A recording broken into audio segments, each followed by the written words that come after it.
All right, Hedley, welcome to the podcast. Thank you for coming on. Oh, thank you for having me. Yeah, of course. I took a look at your IMDb, and recently you've gotten into some larger productions, which we can Oh, get yeah. into with Walking Dead, and I think another show that got picked up on Peacock, was it? Yeah, Long Bright River. It was always for Peacock. It's a mini series, so it was kind of already it was already wrapped up when I signed on to it. Okay, all right. Well, just go ahead and introduce yourself, and tell me how you got started in acting. Oh, I am Hedley Harlan, and I got started. Well, I was writing first. I Okay, was writing. I wrote. I wrote. I was a horror writer mostly, and then I put myself into something which got into a couple of festivals, and then I started acting. Um, okay. and yeah, so it kind of just fell into my lap, and How yeah, long ago was that? um, maybe about 10 10 years. It kind of was a little slow. It was a little like, I mean, it wasn't something I kind of immediately went towards, but Was it the first now project it's, that you directed though? Because you made a project that I saw that yourself that you also acted in, and it was like a 20-minute long project, I think. yeah. Well, at Late Lunch, I wrote for my father, my stepfather was an actor, and I wrote it as a vehicle for him, and then I decided to be in it with him, and it was a lot of fun, Okay. and yeah, and then yeah, I just started doing it. Now I do it all the time. How long was it between that point and then you getting signed on with like an agency? Um, it was right away. I was in LA and I signed on with Beverly Hecht, which Hmm. is I don't know what they're doing now. She is no more. I don't know who took over. Alas, rip, rest in peace. Yeah. Um, but yeah, I signed on with them and then I did a few small things, and then I moved to New York, and I wasn't sure if I was going to do it anymore after that, and then I did, and but yeah, it kind of just happened. I kind of I a little bit walked into it. What do you mean by walked into it? Like, was it something that you stumbled across and you wanted to figure it out? Oh, I, you end up doing, or was there I aspirations stumbled that across happened it. I before mean, this? you sometimes as a writer you get thrown into it. I had a writers group that we'd meet, every couple of weeks and we'd read each other's scripts, and it was a lot of fun. And it was, Hmm. and they're all actually really none of them act, but they were all, really good, and it was kind of great to, read everything with them. And actually one of them is the guy who does the podcast. Okay. And then I did a few of their things, and then I signed on with an agent. Well, I signed on with my manager, and I kept, and then I started, and it was mostly I was just doing some films, and then I started doing television. Okay. You've done a feature though, at least one, I think, right? Am I right? I've done a couple, yeah, I've done, there's a few features in there.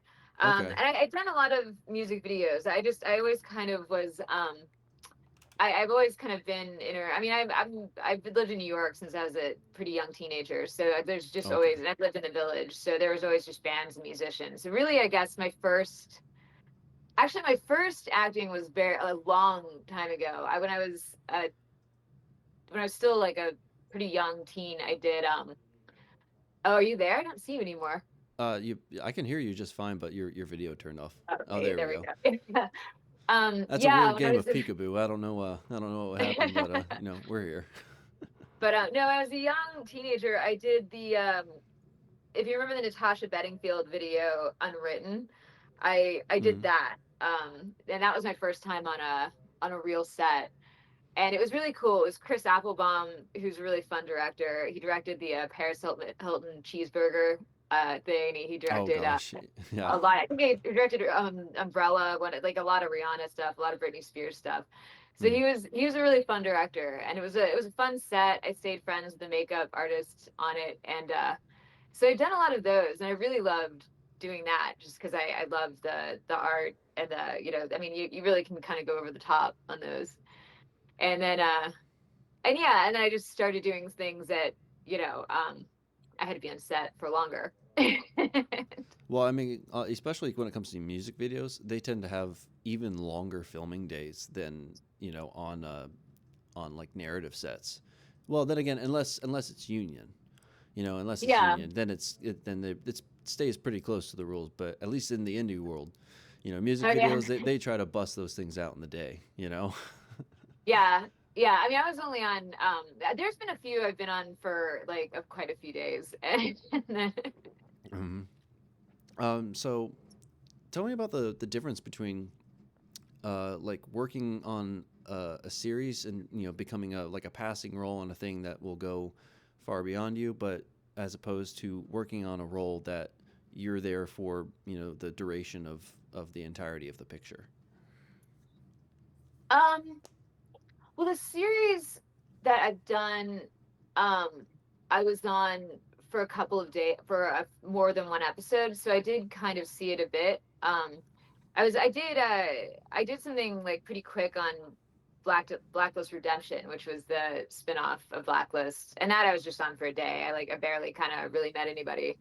Mm-hmm. Um, but but yeah, I mean, when you're on for, I mean, it's nice to be on for a while. I mean, then it becomes a family, and it's nice to come in and see everybody, and and you kind of get to you see where you meet the writers, which I'm always happy to do, and yeah, so it's nicer to be on for a long time. You can kind of see like what they put into it, whereas if you just come in for a day, you're just kind of coming in, you do your job, and you go. Mm-hmm. Do you think? Tell me about the efficiency of how those larger sets are run because I'm more familiar with the indie level, where it's like you got probably about 12, maybe 15 people, that are yeah, are on set. But as opposed to these larger crews, there's a lot more moving pieces going on, and coordination has to be like it's its own art form to be able to run a large production, not just like take part in the departments. What would you say like the differences are between those two and how they're orchestrated? Um, I mean, it's really just bigger. I mean, we're on a big set, I mean, you get a trailer, which is nice, and there's, the catering is massive, but I mean, as far as working with the directors and the actors, it's not really all that different. You know, I do a lot of action, so my rehearsal time on both on films and on television is like pretty Mm. much the same. I mean, you rehearse like the action and the stunts, and you might, and you'll do a read through, but um, yeah, it's pretty much the same thing with more people. I mean, it's on a bigger set, there'll be like a production assistant that's kind of like looking after you, whereas like on a film, you just kind of take care of yourself and grab your own things. But um it's pretty much the same. I mean, at the end of the day, it's the same actors and it's the same directors and everyone. So you'll meet some people that have really done more television, Mm. but I think you still kind of develop the same family and the same um and the same camaraderie with everybody. So um yeah, I don't see a huge difference in the dynamics. It's really just, I mean, Okay. the big difference is more just the mass of people. I mean, when you're on a television set, I mean, they're renting out parking lots and massive buildings. When you're on a smaller film set, you gotta, a lot of times you gotta be out of there at a certain time, and so it's and there's not always a place for people to hang out. There's you just kind of hang out wherever Mm. there's room. What type of roles do you like commonly get approached to do? Is there like a style or a type of character that you end up getting into more parts some more than others? Yeah, I play bad guys mostly. I've yet to play somebody. I mean, most of my characters are killed, and like most of the time, if I do my job correctly, like that should be make you very happy to see me meet my end. You're there. You're right there with Sean Bean. Yeah, I'd say, yeah, I've died, and actually, like Long Bright River was one of the first times that I didn't die in the end. They tried. I show up shot, when they find me, but I did survive. So I'm excited to live to see the end now, because Hmm. I usually the last, I mean, 6 or 7 things I've done, I died in every single one. Do they end up being like pretty physical roles though? Because it's generally involving action and things like that. It's always pretty physical, and I mean, I do really like that kind of stuff. If I'm allowed to, I try to do my own stunts, and I mean, that actually is something that's really nice on a film set. Is a lot of times on a smaller set, like they're happy to let you do your own stunts, whereas like on a bigger set, like even if it's something really ridiculous, they're like, oh no, we got someone for you, and you're Is like, there? ah. Can you think of an example when it comes to that you wanted to take part of, but they insisted for like insurance and safety purposes, um, huh, or maybe not even just like for you, but like maybe a co-star that you were working with that you saw that like, oh, I'm glad they have a professional to do that. well, it was well, I guess the best story I have isn't really so much one where it was more one where I did my own stunts and it worked out horrifically and I got hurt. And I'm pretty sure that Oh was the one they gosh. used.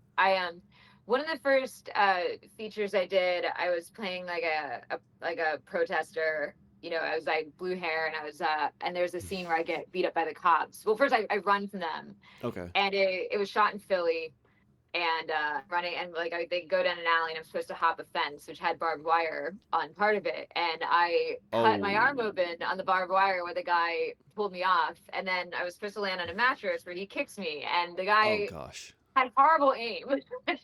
so so I actually got kicked in the ribs Oh more man. than one time. and and I was a very new actor, so I didn't want to. I mean, I had to go to ER for the get a tetanus shot for my arm, but I didn't want to say anything about the rest because the guy felt horrible, and I didn't want to get him in trouble. and, How long but did it take my to first thought recover when with they that? were finished was I really really hope that they use that because it'll never look better. How long did it take to heal or recover from that? I mean, I mean, I didn't have a scar. I was pretty lucky. But yeah, it was around for a good 6 months. It was a nice pink line for a good 6 months. Mm. Well, I say that but because I've installed barbed wire before, and I know how dangerous and tricky it is to actually go anywhere near that or do anything with that. So yeah, I that's mean, it wasn't horrible, horrible. I mean, I didn't even. They gave me tape, not stitches, but they did. It was the tetanus shot is very is not fun. mm. but What yeah, was that was my only real injury on set. But so yeah, I mean, it might have been. I don't even know if it would have been good if they had a stunt person, but probably on a bigger set, somebody would have removed the wire and replaced it with fake wire. well, I mean, they do make that. I think like they make like rubber wire They that they make could just rubber. attach to. Yeah. Prop masters, those guys, those are wizards. They really are. To be able to actually replicate that accurately on screen and Yeah. with different materials, that's it's always really impressive when somebody like lands on a. I saw a clip actually, and this is kind of what made me think of to bring this question up is because they reconstructed an entire um, like raised bed, but it looked like concrete. And so not and this guy fell off of a two-story jump, fall flat on his back, and it looked. I thought it was an accident until I Um, saw that it was a clip from a movie, and I'm like, oh gosh. But when you're doing those dangerous stunts or something like that, especially with more action and physical roles, um, the safety is it's not just I don't want to say it's not key, but it's very very technical about going about how to actually do the stunt. And so yeah. did you have any like special have you had to do or were required to do any like special training for particular scenes that were challenging to do? It's funny with stunts because some people are very I mean, if you're on a bigger set, they're very like careful about it, and then smaller sets, it's a little dealer's choice. But I mean, I've never done professional training before. I skateboarded in high school, so I've always been able to fall pretty decently, and And I think a lot of it is just kind of being willing, really at the end of the day, if you're happy to do it, then they're happy to let you. But I I did a Lifetime movie also like pretty early on where I die at the end. I'm like bludgeoned and I had to do Always the dying. run. Yeah, I'm always I had to do like the running and falling, as this tradition. So I run down and it was, they had mats and everything, and so I fall and you roll over and then get bludgeoned to death. Hmm. And they had a guy who uh went over that fall for 2 hours with me, and I was probably, and I think was like a little frustrated when I was like, yeah, I think I'm ready to go, because I mean, skateboarding, you fall and break things all the time and you don't really think about it. I mean, I Yeah, wasn't really good badges at of skating, honor. so I was better at falling than I was at doing any actual tricks. But yeah, he kind of was like, no, you need to do it more times. And I was like, okay. So we fell many, many times, and then they did it for real. Hmm. And they had elbow pads and arm pads and pads on the ground. And it really wasn't very high off the ground at all. I mean, well, because when people think like action, like stunts, they immediately either think of like Keanu Reeves or Tom Cruise, classically. But Yeah. stunts, for those who aren't necessarily, they know, is that it's really the smallest things are actually classified technically as a stunt. It Like stunts. Yeah. even just falling back on your butt is technically classified legally as a stunt, Yeah. in the business. And that was one of the things that surprised me when I first learned about that years ago. And then I'm like, well, okay. Well, when somebody says like, well, they practice their own stunts, it's like, okay, what kind of stunts are we talking about here? Because I know there's a Yeah. there's a legal definition here that we got to work with. I have I have a couple of good friends that are like real like career stunt women, and like, I mean, like they light themselves Mm. on fire, they fall from like 30 feet, like, I mean, like they do insane things. So I think I feel mortified to like say I've really ever done them. I just like, I'm happy to do what, I I'll haven't I fall on my haven't had to butt. do anything very big yet. Yeah, I've done a few fight scenes, but that like nothing that I've watched in retrospect and been like, oh, that looks horrible. Hmm. But I mean, and nothing's really required anything that looks that insane. Um, When you, but I kind of want to pivot a little bit to like talking about like the agency that you're with and the advantages that you may or may not have gotten from doing. Because I think a lot of, uh, it's not just filmmakers, but or writers or directors, when they sign on, with either they're going to join SAG or a particular agency or an agent to represent them, they think they kind of want to do it on their own. It's like, why? What advantages have you personally received from being part of an agency when it came to the growth of your career up to this point that you wouldn't have gotten without them?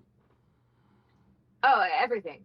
My manager is so much more. I'm so disorganized. I'm extraordinarily disorganized. I am very much an artist in the sense that I do not answer my phone. I do not answer emails. I Hmm. am horrible on the computer. I don't remember where I am, and um so it's just better for his number. I mean, once I'm in something, I'll try to be a little better, at answering. but Hmm. but anytime in between, I don't take my phone with me when I go out. I leave it at home. So I mean, everything he submits me. Anything television he submits me for. Okay. And also, I was with a couple of bigger agencies. I kind of feel like that I would what I would tell a young actor to do is find a manager that knows you like, well, and likes you, and believes in you, and stay. And I would say, don't bother with an agency until you're at the point where like one of like five of them comes calling. The Mm. ones, the CAA or the William Morrises, because I think a really good manager will do so much more for you at an early stage than a smaller agency, unless you have like that kind of a relationship with them. But I feel like your manager is going to get you, like, that's the person that's going to get you into like an independent film that might be very big and can still get you into like, these, television and bigger things. Primarily paid work, which is, if you're in the indie world, it's like, well, I hope this one's gonna give me at least lunch. Yeah, Um, no, I mean my manager, I love my manager. I mean he submits me for everything. He knows what I like to do. He understands me. I don't even I don't generally question his motives. I completely trust him. And and he remembers it. Like I mean he'll even call me, he called to tell me when Long Great River was was premiering, which I did not know. hmm. Because I just didn't think to look. And I mean, I went to the premiere, and then I think then, like, but then he'd already told me like when it was coming out, and but before he had informed me, I had absolutely no idea when it was coming out. So Mm. Well, because the ones who like want agents, they're generally they're writers, they're actors, and they're directors. Producers tend to kind of do their own thing because they're the ones that are actually they're not outsourcing. They are the ones that are sourcing. They're the yeah, managers of the production and everything.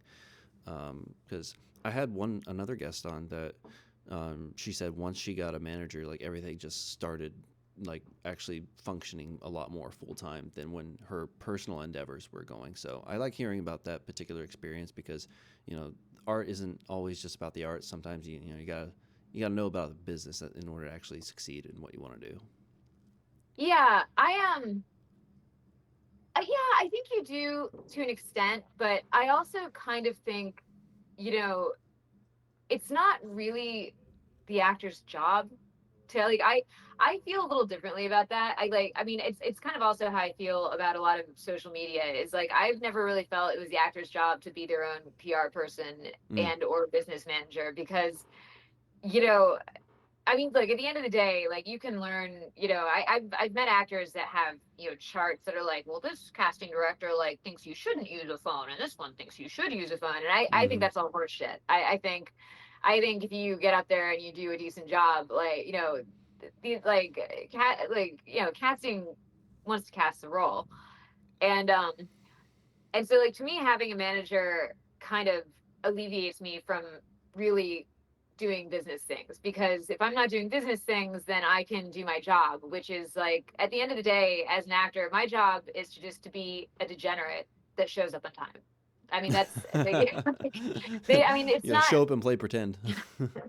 Yeah, I don't feel that like I mean, a lot of actors do like because you were talking about like a process. I have no process. My process is like whatever it takes for you to believe that I am that thing from when I go from like one point to a second point. Whatever I need to like make you think that that's believable is what I will do. And Mm, and in order to do that, I kind of need to, you know, not be a business person. mm. Do you think that would distract you, the business aspect of it, if Yes. you? Yeah. Yeah. It would take, I think it would suck. I think it would suck any creative energy you had right out of the room. So how do you feel about taxes though? Doing taxes. I think that you should hire somebody that knows what taxes are. Oh yeah, I mean the first 2 years I did taxes, I tried to do them myself, and then once I got a CPA, I just pay him, and I'm like, oh, I'm never going back. I'm never Yeah, going no, back. I hire people for every one of those things. I don't ever try to do that. Hmm. So tell me about how you first learned to get comfortable in front of the camera, Um, or did you just start off like being the star, I like I got this? I was never really, yeah, I was never really uncomfortable in front of the camera. I never really I don't really ever pay attention to. I mean, there was a point where I had to learn where the light was, and I didn't go to school. So there was, Hmm. I remember, I learned a lot of things on set. I remember actually on the Lifetime movie, the guy who directed it was a really like a lovely guy named Fred Olin Ray who directed a lot of horror movies. Mm. And we had so that was I was excited about that. And there's an opening shot when my character first comes in. I walk in the door and I'm supposed to look into the scary mansion and I'm up to no good and I'm supposed to look around and be plotting. And so they had the camera here, and I think I turned this way, Hmm. and then he yelled cut. He goes, Hedley. He's like, if I have a camera here, He's like, why are you turning that way? He's like, don't you think maybe you want to turn towards it? And I'm like, yeah, that's actually really makes a lot of sense. So I had to learn those things, but I think maybe one way that you are ahead of the game not getting trained is I was very unaware of the camera, and I had to learn, the Mm. technicalities. I didn't have to learn to be comfortable. Well, I mean, a lot of actors actually, because there's a lot of actors who go from they were first in theater and then they went to the film industry, and then sometimes they go back and they flop back and forth. But um, if it's either exactly the way you described or it's the complete opposite and the other way around. There's Yeah. not really a whole lot of in between there because acting isn't just how can you deliver this dialogue. It's also blocking. It's also about body movements and there's subtleties that of how you marry those different categories when it comes to being an actor. And so it's not just like, oh, there's people watching me now. It's also being comfortable being the character, Yeah. and how that translates on screen is really just your relationship to how comfortable you are, not just being the character, but being in front of other people. Yeah.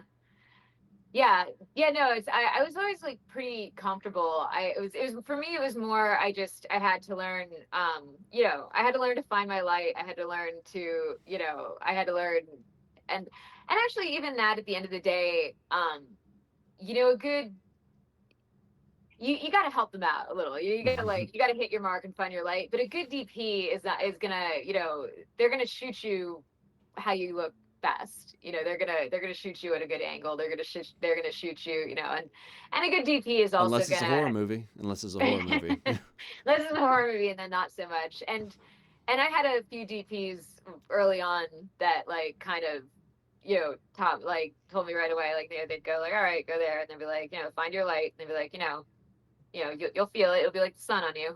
And like, oh yeah, there it is. So, Yeah. What makes a project right for you to come on? um, the writers and the people working on it. Um, Okay. and yeah, I mean, yeah, sometimes the location. Can you see the difference like cuz there's always the writing and the directing, those are the two biggest reasons like actors will tend to sign on for something. But sometimes they can tell whether or not the script is actually not just that it's any good, but also depending on how familiar they are with the people that are producing it, the producer, the director, and then the executive producer, because sometimes they get a little bit handsy with the project, and then they try to like micromanage and whatnot. Yeah. Um, but oh god, I just lost my train of thought. The internet is back online, but my brain obviously is not, and that's a tragedy. um, oh yeah, turning down the biggest project. Um, there's oh fuck, I completely lost it. That was there. The writers, the The directors, the producers. writers, directors, producers. All right, you know what? I'm going to forego that. We'll skip it. We'll cut it. When was the last time you said no to a script and why? The last time I said no, I don't know if it was the last time, but there was a guy that wanted me to do a script with my husband, who is also an actor, and he is an action guy. And Okay. and it was just the script was just such weird propaganda for like, and it was, for it was very political, and it was very Mm, heavy handed, and it was very just very it in your was face. well, it just wasn't very well written. And it wasn't even that I agreed or disagreed with the guy's politics. It was just like obnoxious. And so and he was a really sweet guy. We met him, and he was lovely, and he was very earnest. And then we kind of were like interested, and we read it, and we're like, oh god. And we're like, we can't do it. Yeah. And Why did he want you and your husband to go? and what? Why did he want specifically you and your husband together with the I script? actually I did think it was weird at first, but when we told him no, and he like very like vehemently like fought to keep us on, then we started feeling like it was a little weird when people wanted both of us. Because then it kind of like reached another level of like, they're that's a little creepy. And like, so yeah, Well, what can you say? because we had to What was the argue with him. project about? Like, what was? I mean, you said it was political, but like, I honestly, like, I don't, the other problem was I'm not sure what it was about.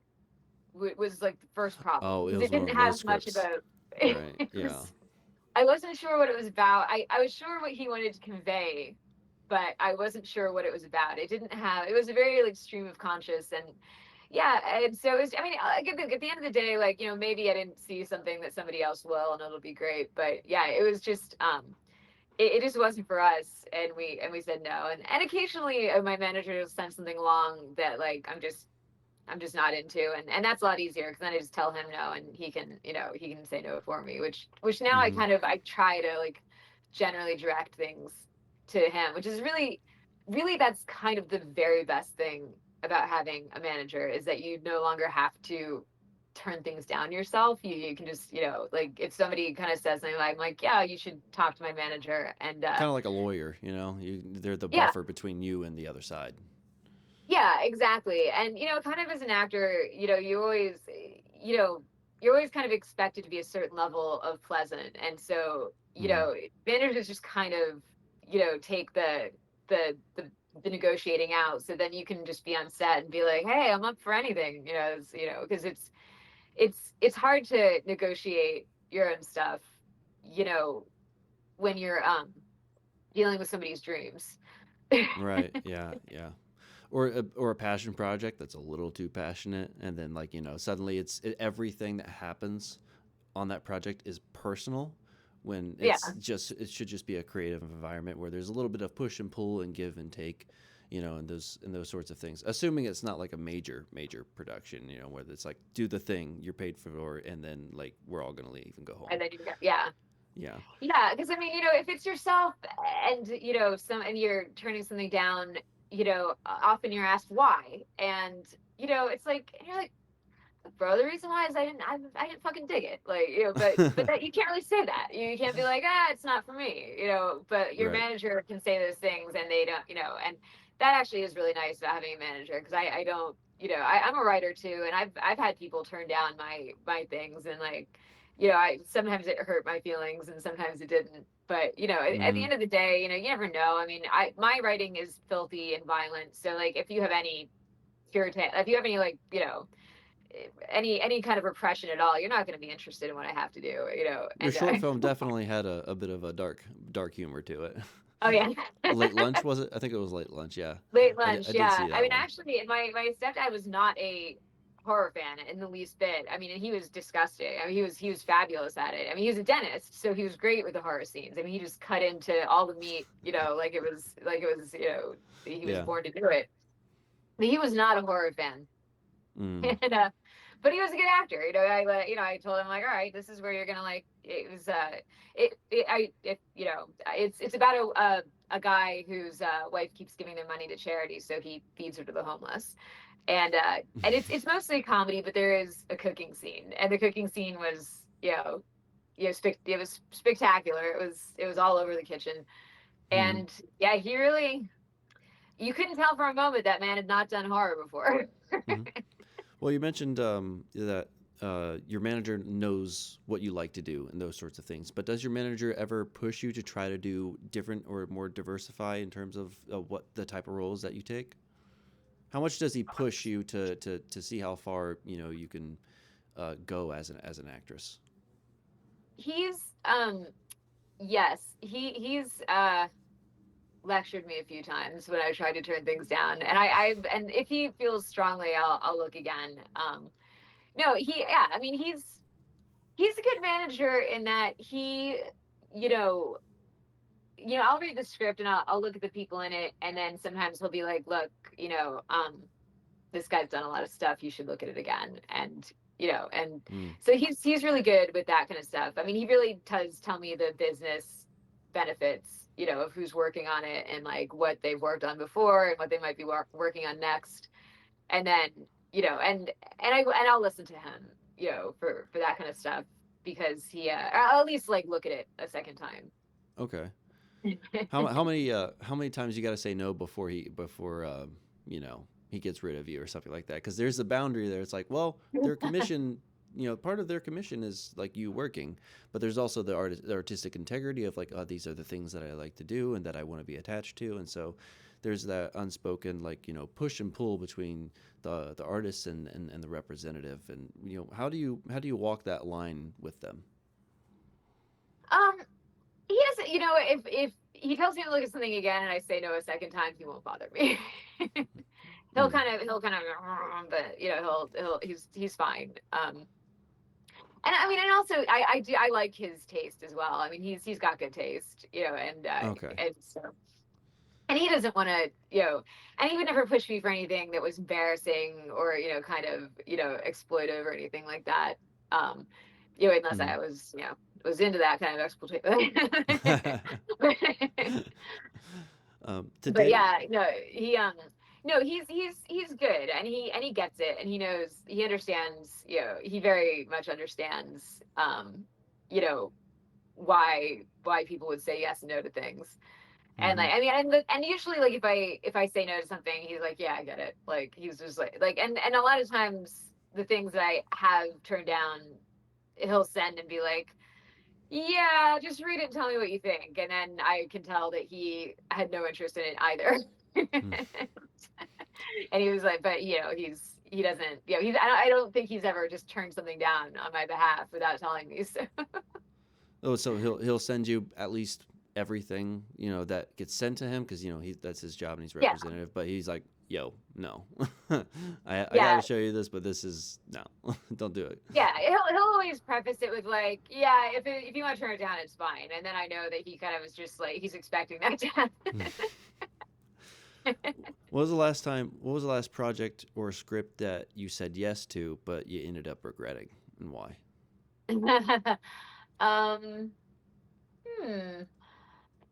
I'm not trying to Uh, put you in legal trouble here. It's a question. Answer it but however I you won't like. say what it was, but there was something that it wasn't really so much that I regretted it. It wasn't bad. It was just, there's always like a set. There was just a set I was on that just had a lot of just not cool people to work with. I mean, it wasn't Mm. anything. I mean, there was one nightmare, and who made everyone's lives hell, and like had several crew members fired. And then Oh, there geez. was, and then I think everyone. And then I'm not even sure if anyone else was. I think it just bummed everyone out. It was just kind of an unpleasant set. I mean, and there's always like, I mean, even if there's not a ton of people you get along with, there's always someone you're gonna pal around with. So there was some fine people on it, but it was, There are one allies of in the trenches. there's allies in the trenches, and one of the other people on it at one point was like, "This is the last time I do something like this," and I was like, "Yeah, but Hmm. yeah, I mean, yeah, usually when you regret something, it's I write, so I don't usually regret it for the content. I mean, it's usually just if there's a dickhead on set, it's not fun.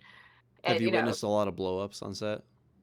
oh yeah, yeah. I Oof. mean, Because yeah, generally, yeah. there's always some. Well, because like in the indie world, it's like the people who are bad apples generally get weeded out of the community because it's small enough to where like people talk and it goes around like a small town, and that Yeah, sort of thing. But the when you get into larger productions, people they're hired to do a job, whether they're a dick or not. It's much more business because there's a lot more money at stake, which is understandable, you know. But those sorts of characters don't necessarily always get weeded out in the same period of time if they do, because like if you're a dick, but you're skilled enough and you have good representation, and but you end up being able to be on larger sets more often because you've been on larger sets more often, so you have that to your resume that you'd be able to sell yourself to in that sort of way. But um, generally those sorts of people have to do something pretty bad yeah, in order to actually like you have to do something that like, you face like legal trouble over in yeah, order to actually like stop getting business, which is something that's very different from the indie world. yeah, yeah. I mean, I think people still get weeded out, or they just, actually, a producer early on that I met, who was a really fun guy, who like gave me some of the best salacious advice in the industry, told me like, Salacious. I haven't heard yeah, that word in a while. That's a good one. it I'm gonna was, start using that yeah, more often. it's yeah, he told me early on, like, we were talking about, just the things in the industry, and he was just like, at the end of the day, you really only fuck your way to the middle. Which can really be said for actually doing that, or just like being a shithead. Because if you develop a certain level of fame, like, yeah, you're not going to be out of the game, but there will be a level you won't get past. So like, I feel Unless like you're Amber there, Heard. yeah, yeah. Then boom. That was like one of the only cases I've ever seen like full blown kicked out. Like that's just yeah, there was like Yeah, that I don't was know how you would recover from that. yeah, that was, I was actually, I never, I like very purposely don't watch any kind, like, read tabloids or watch tabloids, like, Hmm. very specifically for one reason. And it was one of the first things I ever did was with Jason Ritter, who's one of the loveliest guys I've ever met. I think liked Mm. him a lot. I still really like him. And when I came to LA, I was a new actor, and he was very sweet with me. And I was at the LA Film Festival with him, and my mother, who religiously reads People magazine, Mm. I went out to I was out going out to the film festival, and she's like, "Oh, your friend Jason, he's just bought a place in Brentwood." And then I saw him, and he's like, "Yeah, I just got a place in Brentwood." And I was like, "Yeah, I know." And he was like, "What?" I was like, "Oh, Jesus, how about my mom, I was like, I don't read People. My mother reads People." And he was just like, "Oh yeah," and like, luckily he'd met her, so it's like, he's like, "Yeah, I that mean, makes at least he that's a met her Jewish though. mother." That's the And thing. like, but I just thought to myself, like, never again, never again. Like, I won't even listen to that woman when she talks to me. So however, I did watch a little of the trial with my husband, because he just couldn't help it. A It was little just, or like a I, little. no, no, no, no, no. It was because I think someone put on Instagram like the best things, and I felt a little bad about it after a while, because I like Johnny Depp a lot, and I'm like, but I watched the Scottish guy who came on, that like, the I was Hmm. like, why would I know what Johnny Depp's penis looks like? And somebody told me about it, and I was like, all right, I'm watching that. That's comedy gold. I've got to see that. Or the stepped on a bee or something like that, and those Oh the yeah, I things don't that know if I got saw that one. memed.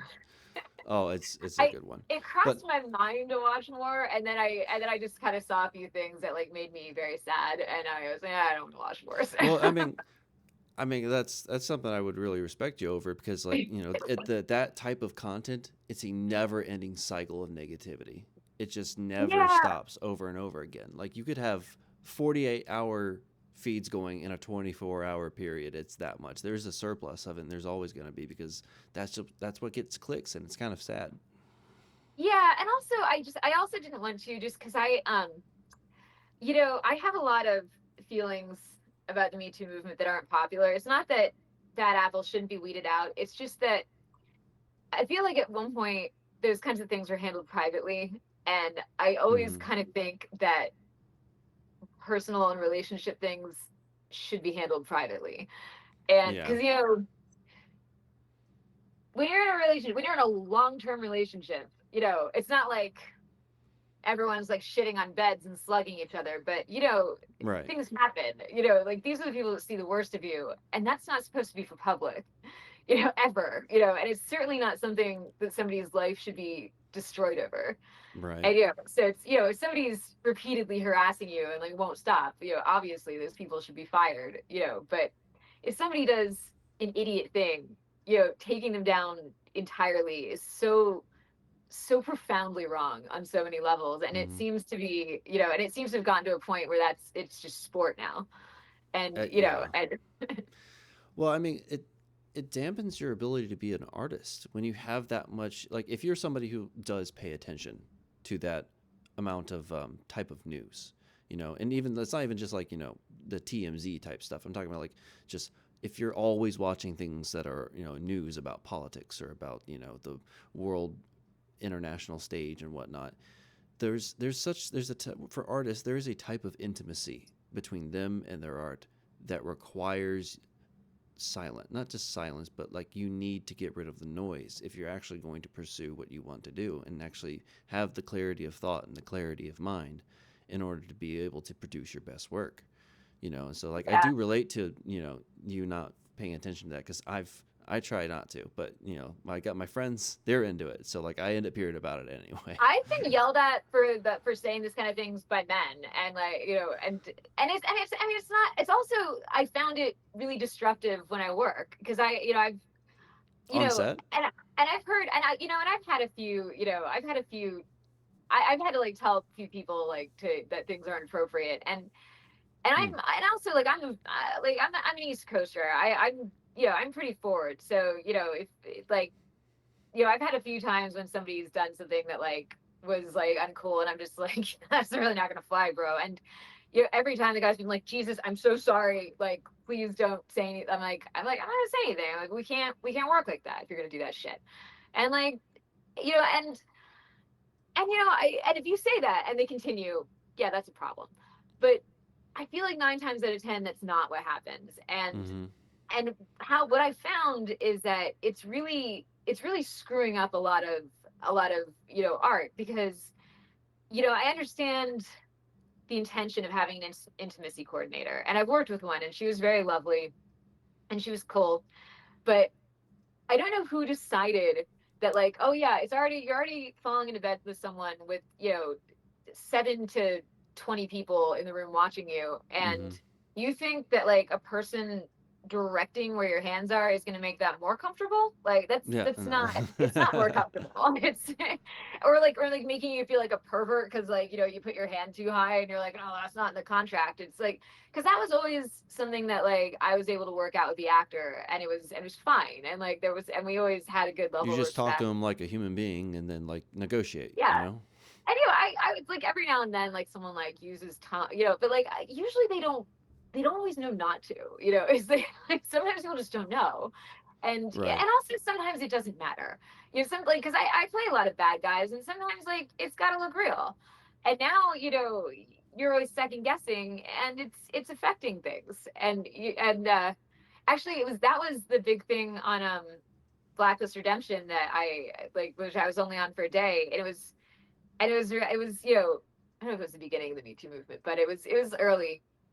And the scene was basically I'm just making out with this guy, and I drug him, and I'm supposed to take his skin off, and so like we're playing bad people, That and that so we fall in the qualifies. room. That Yeah. qualifies.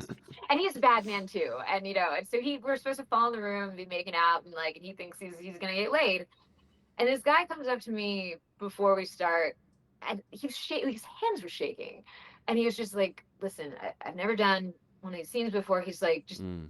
please, if I do something out of line, like, please talk to me. Like, please don't like go to the directors. And I just, He was on DEFCON 5. Like, yeah, and it kind of broke my heart because he was a sweet guy. And it was just like these guys are, they're terrified, and so I really had to be like, no, no, no, no, like, this is fine, like, it's like we're both bad people, let's like, just make it look good, be a guy that thinks he's gonna get laid. And then it was great, we had a great time, and we fooled around, and it was fun, and he was lovely. And then and that's usually what happens when you do one of those scenes. You mess around in bed, and then you shake hands, and you're like, all right, nice, yeah, like, say hi to your wife for me.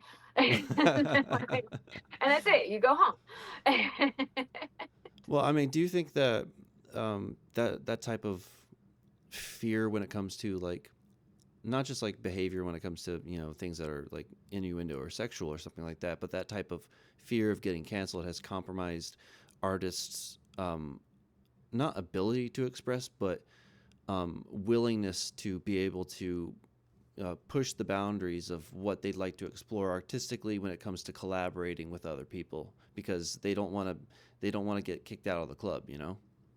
Yeah, no, absolutely. And it's also, I think it's hard for older actors because, you have actors that worked in the 90s where they're just like, like, what would you like in your dressing room? Meryl Streep, and like, just because she'd be the first big part. She's like, oh, I'd like a glow and 6 whores. And they're like, wonderful, those will be there. And like, that doesn't happen anymore. And No. so, like, and so now you're having these people that were like, everything was fine on set. And now that you can't even, like, if you make even a joke that offends someone, like, you could be fired.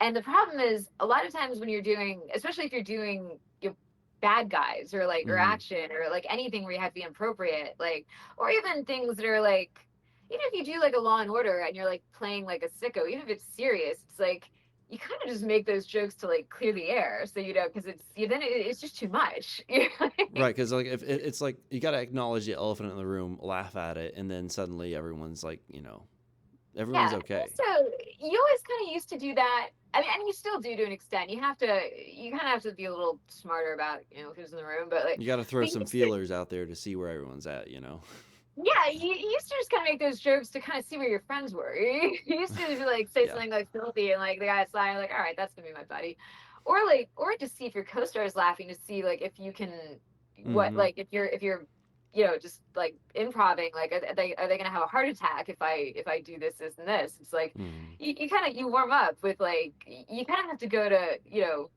kind of have to say dark things just to like to open that door, because you're about to like you're about to read things that are horrific, and like and you got to know, you got to test boundaries to know what the boundaries are. And so to put Right. those kind of boundaries in art, I think is very dangerous, because it's making it to the point where like, how are you ever going to have another John Waters, or if you don't, or like a Cassavetes or a Cronenberg, if you do that kind of shit.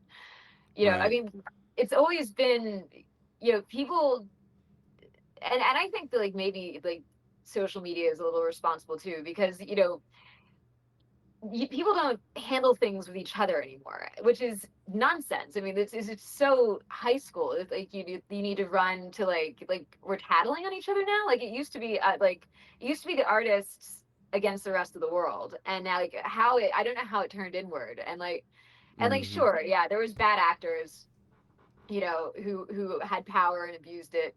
But everyone that's ever had power in the world abuses it, and it levels itself out, and and it usually levels itself out by people banding together and creating something better, not just. I feel like you make change by like doing something right and showing an example, rather than just like getting people out and being like, great, like now like, and like, well, now what are you doing, what's your plan now that you've cleared the room, there's no one left but you, like, what do you, I hope you've got good ideas. Well, there's also that affects also the economics of your ability to produce art. Because if you look at like a Disney right now, um, nobody went and saw Snow White, because Yeah. of whatever they thought about Rachel Zegler, or whatever they thought about their approach to the particular movie. Funny enough, my brother watched it because he was like, "Is this just like people banding together and not wanting to watch a good movie that like but no, he watched it, and then I saw some scenes from it. I'm like, oh, this was actually a bad movie. I'm like, oh, okay. it wasn't. Yeah. It wasn't just it wasn't just bad PR. Like it was legitimately a bad movie. Um, and but the it adds society right now is kind of like it's still in like high alert. And it's just It's like still a high alert. there's like there's a specific word for the type of stress I'm trying to convey.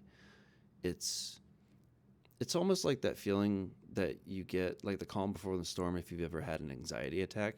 It's like that Yeah. that anxiousness that's like I'm not sure if I can move. I'm not paralyzed, but I just don't want to move. And it's sort of that mentality of it's like the leftovers of cancel culture that hasn't like completely sort of died out yet. Frankly, I think we got everybody. I think everybody. I think Bill Burr is right. It's like I think we got them all. I think we Yeah, got them you all. definitely got them all. Bill Burr gives me faith that there's still intelligent people working. I mean, I like a lot of comedians. Like, I mean, comedians. I mean, even like Louis C.K. came back, which made me very happy because I think he's a genius. Hmm. But but yeah, the comedians like held still. But even they were, there was a few years where I think even like Bill Burr opened a show like that where they opened with like, oh, like if I say something that offends you, like they all open with this like warning of like, yeah, this is a comedy show, dickheads. Like I'm gonna say things and like it doesn't express my views. I'm saying filthy shit to see if you to make you laugh. Like, it's Mm-hmm. like, Well, but well, people have their own specific comfort zones when it comes to being able to produce their best work and express their creativity. Um, for you, where do you find how do you when you're on set and you're starting to warm up with the scene with your co-stars, how do you how do you start to get into the flow of both the chemistry with other people as well as your own personal flow of being able to step into the role of the character?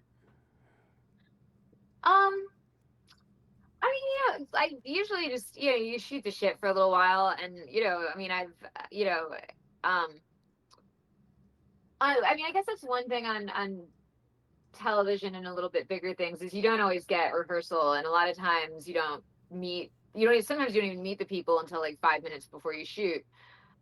Sometimes you do a read through if there's a lot of action, you might have a rehearsal, Mm, but yeah, you usually just, I mean, if someone's a pro, you can usually just jump in and and just kind of it's their energy.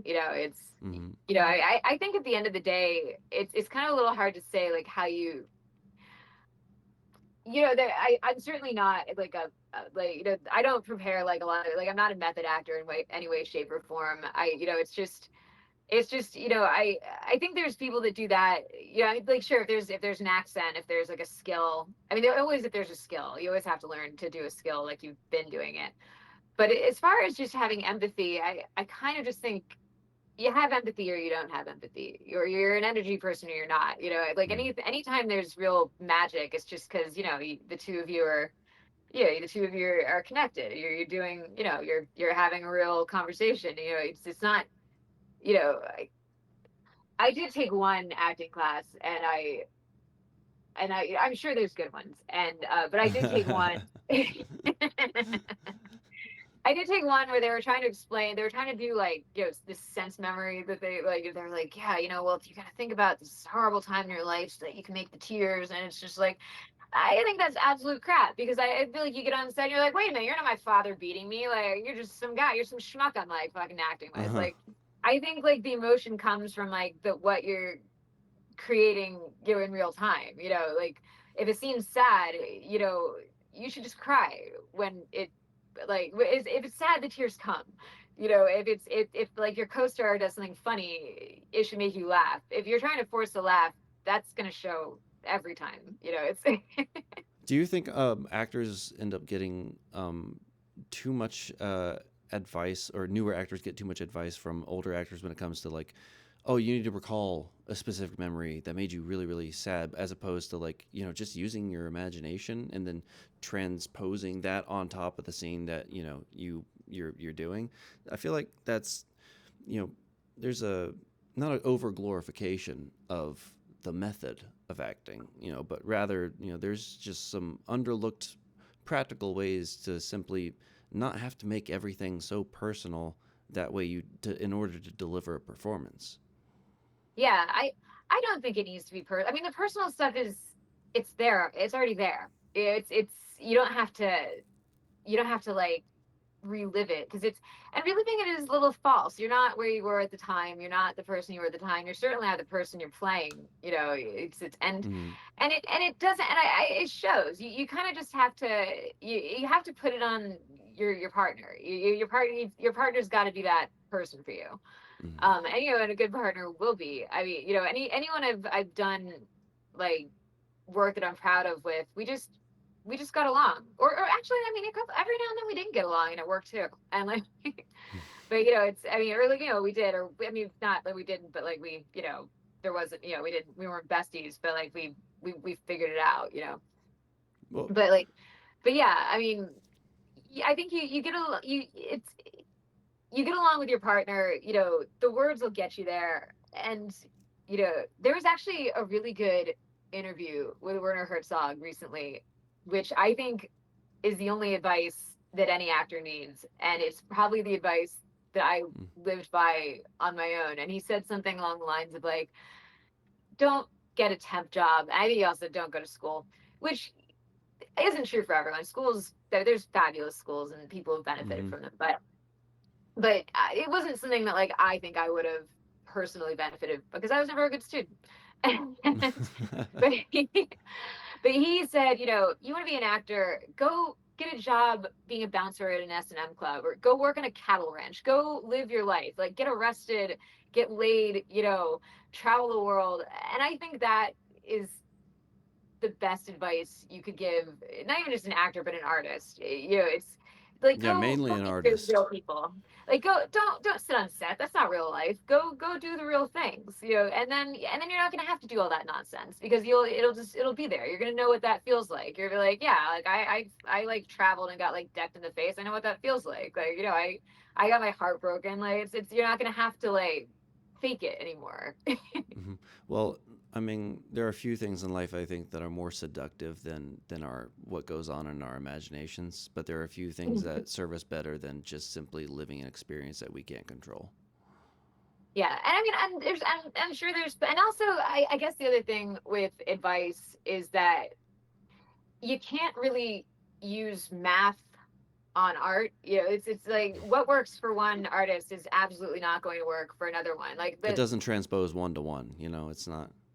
Yeah, It's I not mean, like like that. some people really do. I mean, there's incredible actors that are like very method and they do all that. Like that would I would die of. Well, first, it just wouldn't suit me. Like, I read it, I think about it, you know, and Hmm. if I learn, the anything I have to do physically, and I don't usually look up the other people. It like sometimes afterwards I'll check out like what other people have done, but like I never look it up beforehand because I'd rather just meet them in real time. So like I mean I pretty much I learn my lines and I come on set and I hope that I let my my feelings lead me, which I think is what you're supposed to be doing. Hmm. What are some red flags that newer actors can look out for when they're being approached by either a producer or a director for their project? Not just like bad dialogue in the script, but more of like I'm directing the question more about like the people that are approaching them when they're cold approaching them, like not through an agent, um well, I mean, or just get I an guess agent it's as soon as possible and avoid all of that. I mean, I red flags would be, it's don't go to their hotel room at 3 in the morning. I mean, but I mean, red flag. I mean, I guess just all the any whenever I've worked with a producer or director, I liked them. I liked them and I got along with them. And they told me, they talked about their script and they were passionate and they were interesting and they had a very clear vision of what they wanted to do and yeah, I mean it's like anything. It's just if you it's dating. If you vibe with a person, you'll probably do good work together. And Hmm. if you get approached cold, I don't know. I mean, how good are your how good is your intuition? Well, I mean, do you think people don't trust their intuition enough, and they try to, Well, if you go have bad outside of? intuition, you probably shouldn't trust it. Well, that I mean, that's true. It's a very practical, very practical advice. It's just like, I mean, if it sounds dumb, don't do it. If it sounds great, you should do it. Um, but artists I mean, also tend to be overthinkers, and so that's kind of where I'm coming out with the question: is that sometimes, if you're newer to the game, you're not sure, which way you need to be swinging the bat. I guess if you find yourself having to convince yourself way too hard to do something, it might not be a very good idea because Mm. I mean,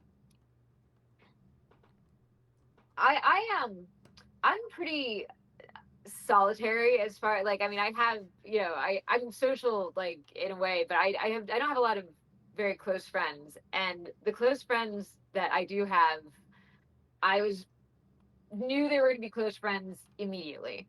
Mm-hmm. One of my writing partners, who I have this kind of really cool Haitian zombie script with. I met him at I can't remember where what event I met him at, but it was I know it was in Midtown Manhattan, and we walked out of it, and he's a Haitian guy. He was like, "Hey, Ma," he's like, "I'll walk you to the subway," and I was like, "All right, cool." So we walked to the subway and we're chatting, and then we walked to another subway stop, and so about like 3 in the morning, I think we hit like the tip of the financial district, and he was just like, "Yeah, shit, I better jump on a train," and I I said bye, we exchanged numbers, and I was like, "I'm gonna be friends with that guy when I'm 90." And then we wrote a script together, and we're still like very close friends. And I feel like the directors and producers that I worked with that I really liked and believed in, I believed in them right away. And actually like a few of them, like I watched like one director that I work with a lot. I met him when he was in school, and his first couple of things that he wrote, like they were good, but they were nowhere near where he's now. Mm. But I knew that like they were good, and I knew he was going to be very good very soon, and he was. And and also it's very subjective, so it's Uh-huh. Tell me about the your experience on the Walking Dead set. What was that like? Because it wasn't like the main show. It was like the spinoff or the sequel series or something like it that. was Dead City, which I think is doing season 2. Well, Walking Dead was the show that I did during COVID. Um, Mm. so that Because was I a actually very know someone else who is also in Walking Dead who is coincidentally the daughter of somebody that's in my writers group. So oh it's nice. it's funny coincidence. So actually, like a big chunk of what I was supposed to do on Walking Dead was cut because like Oh everyone no. I know lost a big job to COVID. My husband lost like a Ben Kingsley movie because he like I'm certain he got sick at the test site, and then had to be retested and like couldn't do the movie. But my we were supposed to be like bodyguards for the big bad for Zelky Ivanit, which I'm probably sorry if I'm butchering his last name, but and so we were supposed to be his guards, and the other guy tested positive on the Oh first day. no. All of our dialogue was kind of together, and they replaced him with a stunt guy who was not happy to be doing lines. And I kind of knew, I was like, this is getting cut, and he kind of looked at me like, yeah, just tough break. But um but yeah, so that ended up being like, but it was a lovely set. The showrunner was awesome, Mm. yeah, Lauren was awesome. Jeffrey was like up on the balcony, so I never really got to talk to him. um Okay. but it was COVID, so it was weird. We were tested every single day. There was a guy whose job it was just to hold the mask, or like our mat like my mask when I took it off. Like everyone had a mask holder. Mm. and and it was a little like kind of, it was getting towards the end of COVID, so some people were hugging and some people weren't. So there was a lot of very awkward, like so there was a lot of awkward, like, like Right. should Right. I? But but it was a really cool set, and it was a really cool. I was in like one of the bigger, like crazier scenes, and so they had a whole bank that was like the hideout, and like just the art was insane.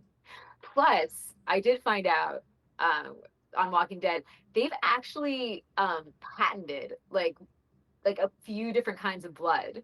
Like they have like the dried blood for Oh, you mean the like old fake blood, blood for on like screen? fake blood, and then there's the blood that washes off really easily. If Huh. you have to shoot something over and over, which luckily is what they used on us because we get completely covered. And I went to the trailer and they're like, "All right, you got a shower in there," and I was like, "This is gonna be a nightmare." And it came off like jello, like immediately. It was really weird. It was like an alien. Is that like one of those? So it was liquid, but once you started rubbing it, it became a solid that just sort of rubbed off on you. It just, the minute I turned on the water, it just like, it looked like it came off. Like it came off like a placenta. Well, because It was, they actually make there's like this mechanic grease stuff that's like it's like an orange like bottle or gel, and I'm familiar with it, but it's a foam that you literally just you put it on your hands and then no soap, no I nothing, and it kind of sounds like it's the same like the same principle of like it just comes right off. yeah, it just came right off. Yeah, but no, it was a wild set, and it was a very like it was a really really cool set. And it was nice because I mean it was everyone was like a little frisky from COVID, and and everyone was kind of very happy to just be working. Um, Hmm.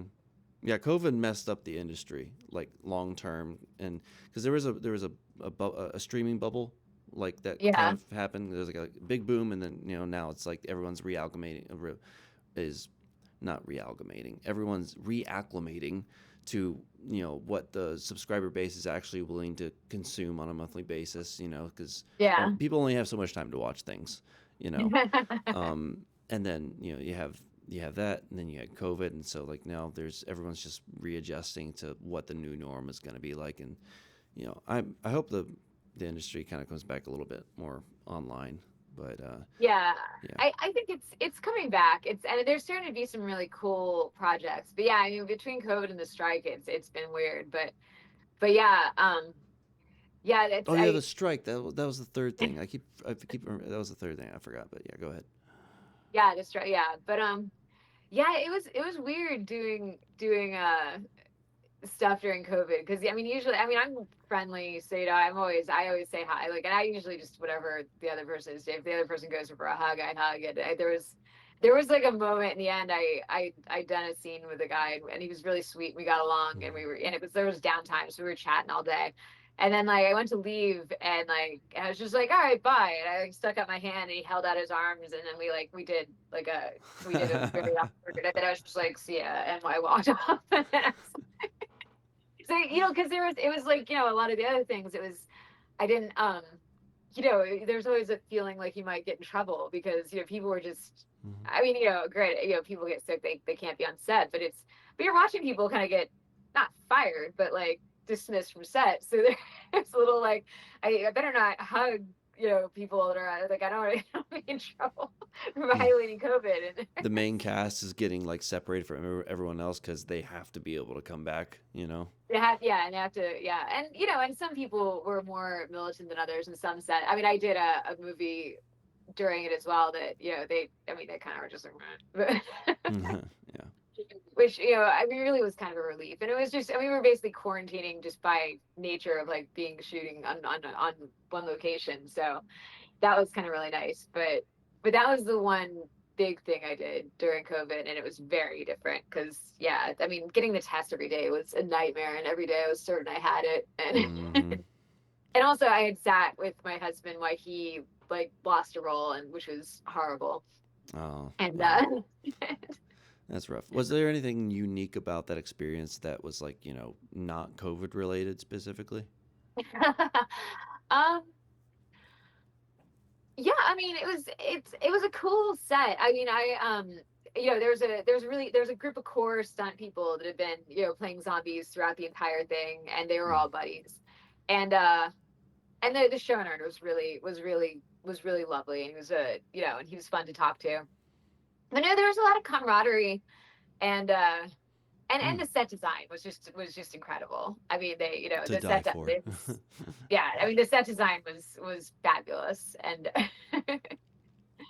yeah, and the scene that like the bigger scene that we did, if you watch it, is Jeffrey D. Morgan. It's like where I think where he shows his evilness, for the first time in the spinoff, and he's Mm. he gets one of our guys from our clan and like smashes him through about three windows, and then like slits his throat and sprays him with blood, and then guts him, and we get the guts, and then and then a nice 50-pound cadaver falls on us, Oh, and geez. this poor guy had to like do this over and over again. And of course it's breakaway glass, but just he was a real good sport. But yeah, no, it was a fun set. And I think when you're doing stuff that's like big and actiony, there's kind of a bit of a jock vibe, which is sort of fun. Because the stunt guys come in and like they love to like they love to like do their thing. Mm. And also the costumes were amazing. The coats, because because yeah, the gang we're in is kind of like a little the fancier gang, so we wear big overcoats and we have these spiky masks, and Bougie. I got to, and my weapon was like a stop sign, but just like the post, sharpened into a spear. So like, Mm, yeah, just the props, the weapons, the things they were using as weapons. And then they had their they were shooting out of New Jersey, in where I think they had shot The Equalizer before in an old stadium, and they just, okay. and there was just zombies and cadavers everywhere, and there was just cars coated with blood just kind of parked around. So it was great. It was just, they had all sorts of just fun, disgusting things in every single corner. Well, because you hear horror stories and you're not sure, like, well, what are the? I wonder what this set is like, you know. But it sounds like there was a long-standing culture that you stepped into, and it was one of the things that made the show stick around for so long. Yeah. Yeah, no, it was good. It was a really nice, it was like, it was a really nice set. Everyone on it was great. Everyone was fun. The makeup people were fun. Everyone was like down the line. It was really cool. Well, Hadley, it's been great getting to know you. Thanks for coming on the podcast. I Thank you appreciate for it. having me. Are there any final thoughts you want to leave with the audience, or anything you want to leave with people that are just now getting into acting? Oh God, I don't know if I probably could not tell them very much that would help them. um, you Just know. quote Socrates and then peace out. You know that it's a good old I'm fallback. not sure. I'm not sure how much advice I really have that's worth anything. But yeah, you know, uh, yeah, no, I Live don't long know. and I don't know if prosper. anyone should pay any amount of money for any advice I would give. Is there I think, anything that you wish you would do have things, done do things that differently? get you excited. Is there anything that you wish you would have done differently that you think might have helped you out now looking back on it when you first started out? Um, Not really, but I don't really I I'm a little dumb that way. I don't really like look behind me very often, which might actually be good advice for a new actor, because it's you know it's Well, it's also that because I willingness mean, to there's take no way you risk, can like though. see where you're going if you're looking behind you. So Well, I mean, it's also that willingness to take risk. You know, if you're someone who's like prone to like fear and that sort of thing, then you might not be willing to take on that extra risk. That it's just like people are more carefree necessarily in nature, that are just like, fuck it, we'll do it. Let's do it. Let's try it. You I know. I would say that, like, yes, it's not for the faint of heart. And I guess I was really lucky. I was the first people that I kind of came up with, and the first directors I work with were like real, they were just punk rockers. Um, the producer who like taught me the most, told, like, he'd shot a movie with Peter Fonda in the Philippines, and like he'd been kidnapped at one point on set, and I was just like, and Oof. he was just a like fabulous like madman, and he was like, yeah, he's like, they like, drove me around, and like, I sat in the car with them bullshitting, and after about 20 minutes they just let me out. They just he just made friends with them. They were like, out. and and so, I always kind of have, I and I guess maybe like I'm right for at least parts of the industry, only in that, like, probably the proper reaction to that was like, oh God, I hope that never happens to me. But I'm not that bright. So I was just like, I can't wait for that to happen to me.